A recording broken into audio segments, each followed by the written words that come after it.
Well, good morning, Raider Nation. It's Raider Sparks coming at you with an episode today, kind of recapping yesterday's first round of the draft, and then we'll preview day two, which is now getting into our day. We finally get one of our day two picks, and who knows, maybe even an extra. You never know what's going to happen today.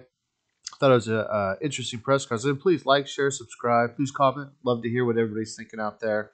Josh McDaniels press conference yesterday basically just stated kind of the board fell the way that they thought it would, so they felt like they were on track with their scouting and that type of thing. So not much changed. He just did make a comment about getting ready for today, and anything's kind of possible in the draft today. And so we'll just kind of wait to see what happens.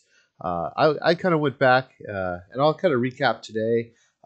Sort of my draft performance. Actually, been talking about the draft now for a few months and kind of see where I landed, and then kind of take a look at some other stuff that I thought was interesting about the draft.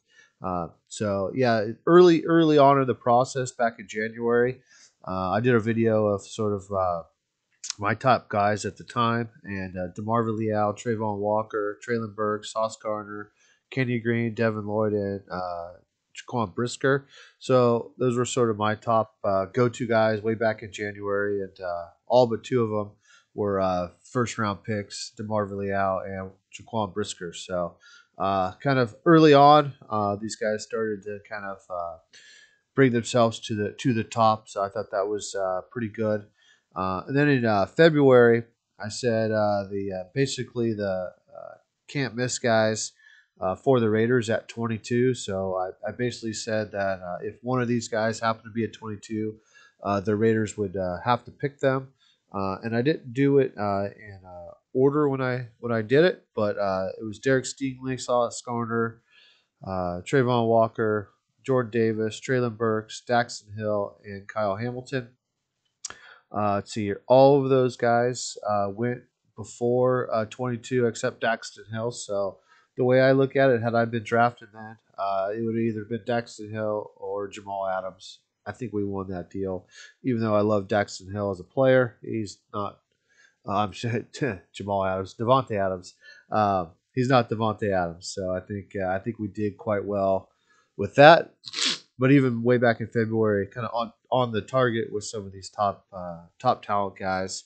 And then back in February, before I kind of knew we were doing a 3-4, I did a 4-3 defense, and then I did an offense. And the way I did it, so I had on my 4-3, my front four were Trayvon Walker, Jordan Davis, Josh Paschal, and and Aiden Hutchinson. And so the two edge guys, I 1 and 2, they went 1 and 2 in the draft, they were the top two edge guys, Trayvon and Hutchinson. And then the first D tackle was Jordan Davis. And I went Josh Paschal because we were at a 4-3, and I love Josh Paschal at a 4-3. Had we doing a 3-4, it would have been for sure Devontae. If you listen to any of my other videos, it would have been Devontae Wyatt, who was the number two defensive tackle taken. So sort of right on the mark there. I'm really curious to see how Josh Paschal does in the draft today. See where he goes. He's a really good player, and I feel like I was one of the sort of the first guys on him early on, and people started to catch up now, but. Just disappointed he wasn't in the Senior Bowl. So kind of right on the mark there. And then my linebackers at that time were Devin Lloyd, Damon Clark, and Brandon Smith. And so obviously I missed out on the Quay Walker. They really had him higher than I did. And even in my some other stuff, I didn't really have Quay Walker as a first round pick. So I sort of would have missed the mark on that. And then Damon Clark, I didn't have him on my top 30 visits.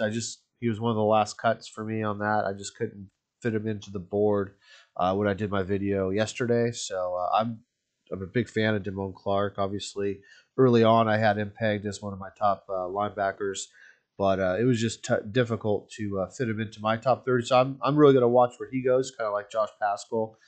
If we happen to get him, I would be ecstatic. I mean, he's a great player, but he's kind of fallen off now. He's kind of like a fourth or fifth round guy now, but we'll see what happens today. He might get bumped back up. You never know. So that's one guy I'm kind of keeping an eye on. And then obviously Brandon Smith, I had him in my top 30 visits yesterday as somebody I would want to target for the Raiders. So that hasn't changed from early on, even in February.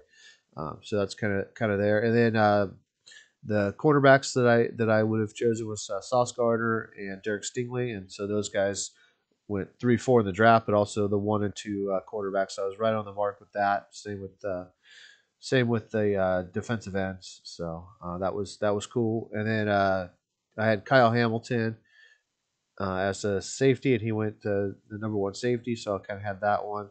Um, and then I put N'Kobe Dean as a safety, a strong safety. I kind of went out on a limb. I kind of went a little crazy on that one. I just felt bad leaving N'Kobe Dean because he was getting so much hype back in February off of the list. Had I done it differently now, but I had Daxton Hill as my sort of Nate Hobbs type guy, and so that was 1 and 2 with the safeties. Obviously, Lewis Seen went as the third safety, and so I sort of missed out on that. I didn't have Lewis Seen as a first round pick. Obviously, the league thought differently on that, so I would have missed out there. But the other two safeties, I definitely nailed that early on in February. And then offensively, Evan Neal, yeah, he was the number 2 tackle, and I had him as my left tackle. Zion Johnson, I had him as a guard, and obviously he was the number 2 guard taken.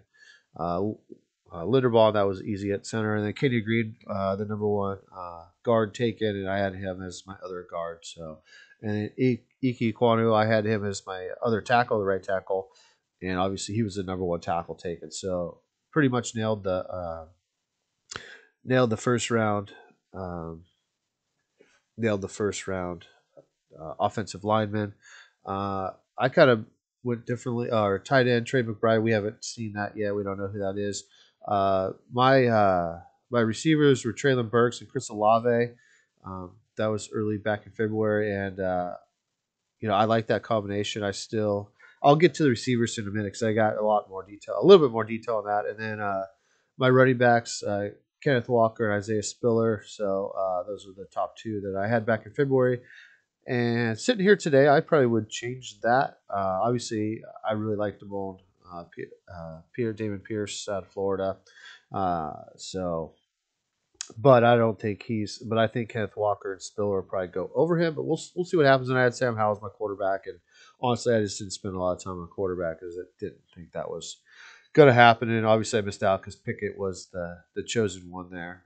So anyways, I feel pretty good. Early in February, that was kind of pre knowing what exactly defense we were running and pre Senior Bowl and those kinds of things. I think if I look at the defense now as a 3-4, I probably in all honesty, I would have Devontae Wyatt over Josh Pascal, and then I would probably switch out Aiden Hutchinson, put Jermaine Johnson as the defensive end in a 3-4, or Trayvon Walker, and one of those 2 guys flip flop on outside linebacker.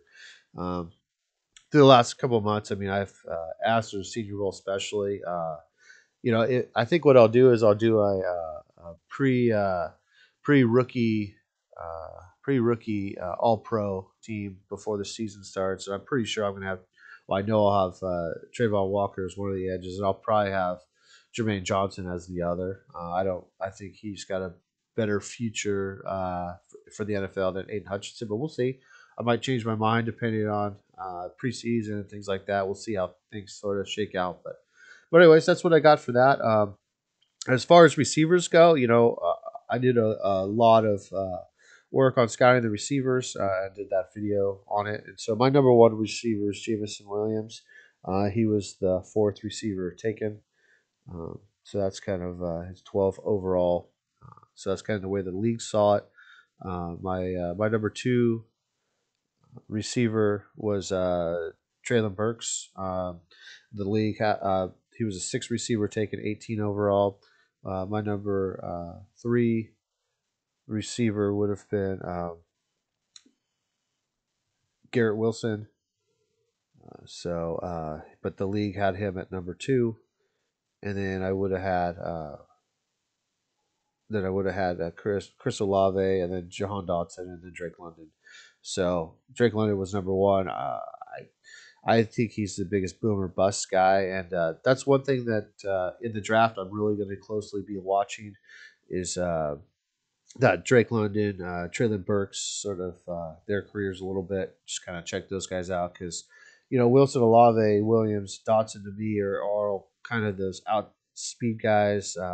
Maybe play some X, but probably play more of the Z type role.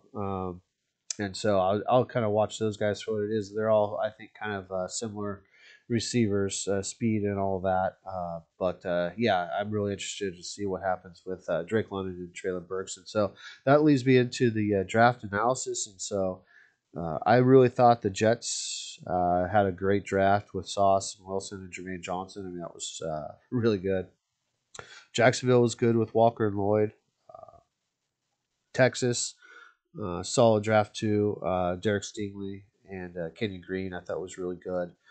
I thought it was curious Green Bay, even though they got good players, Walker and Wyatt, or Quay Walker, that was a bit of a surprise for me. But Devontae Wyatt, obviously a great player, but they went full defense after, I guess it's just where they felt they were at. But I kind of thought they would have got a receiver a bit more aggressive to get a receiver, but hey, didn't work out. Some of the other ones, Detroit, I didn't think did as great, um, but not bad. I think Detroit did okay. They had multiple picks. The Giants, Thibodeau and Neal. Thibodeau is such a bigger bust player for me, and then Neal, same thing. It's because heard some medical stuff, but I guess it's all good. I just have pictures of Leatherwood, so that's my own deal. And then yeah, the Ravens did all right too. So the Ravens with Hamilton, the Ravens are weird because I don't think they got players of need. I think they just tried to go best players available. And to me, Hamilton is sort of a boomer bust too. I sort of started souring on him a little bit too. Um, so yeah, we'll see how that all goes. And then they got Linderbaum, so they got the best center in the draft. So that's not too bad. But anyways, I thought let's see here, Stingley. It's sort of a boomer bust for Texas, but I mean he's got a lot of boom potential. So we'll go with that. The Falcons. I just didn't understand the Drake London pick at all. To be honest with you. Uh, I don't understand why his best position is big slot, and I know they say that about Traylon Burks, which I disagree. But Drake London, I mean, and then they have Kyle Pitts. I mean, I don't understand why you have kind of the same type of player. Why wouldn't you have gotten an outside guy, a speed guy, or even Traylon Burks if you wanted another big target? At least he can do a whole lot more on the football field. I just didn't understand the pick at all. Seattle, I was just surprised that they didn't trade out. They got Charles Cross. So typically they trade, so maybe there wasn't a trade partner, or they just really like Charles Cross, which it kind of interesting too. They want to run the ball more, and they got the best probably pure pass blocking guy. So we'll see how that all plays out for him. But anyways, that's sort of some of my thoughts on the first round. Not too many huge surprises, except for shout out to small school guys, Tyler Smith. Obviously, a great player. I really like him. And then Cole Strange of the Patriots. I talked about him a couple times as being a perfect specimen for a Patriots offensive lineman. And I was high on him. I didn't put him on my top 30 list. I didn't think there's any way we were going to get him. I thought he was a late second round, early third round guy. I didn't see us getting him, although he was a perfect specimen for a typical Patriots interior offensive lineman. I didn't realize how perfect he was. It took him in the first round. Uh, but that was a surprise pick to me. Quay Walker was a surprise pick to me. I didn't think he'd go 22. I thought he was second round. Lewis Seen. I'm not. I guess I'm not surprised by it because it was interesting. 3 safeties went this year. Last year, no safeties went in the first round. So that's what happens when you don't have a lot of quarterbacks. Obviously only one quarterback went. So then other positions got some love here, but no running backs. So that's another point to make there as well. So that's kind of the first day. Second day, really looking forward to today. See what the Raiders do. Obviously, the two guys that I suggested that the Raiders would have to consider or should consider trading up for are still on the board. Leo Schnell, and Watson there, the receiver. So let me know some guys that you think the Raiders or you would be willing to trade up for, and see, just kind of get your guys' thoughts on who the Raiders might pick today. Going into our pick and see if we trade up and who you trade up for and all that good stuff. So it should be a fun day today. Really looking forward to meeting our new Raider. See who we end up getting to start filling out this roster. But then get ready for Saturday because that's probably our big day. We should get many picks that day and it should be fun. But yeah, definitely let me know who you have your eye on today for our pick. Are we going to get somehow multiple picks? We're going to get up to the second round to get someone. If so, who? And yeah, just let me know. So anyways, that's it today. Please like, share, subscribe to the video. And this is Raider Sparks. We'll have a good day today with the draft, and we'll talk to you later.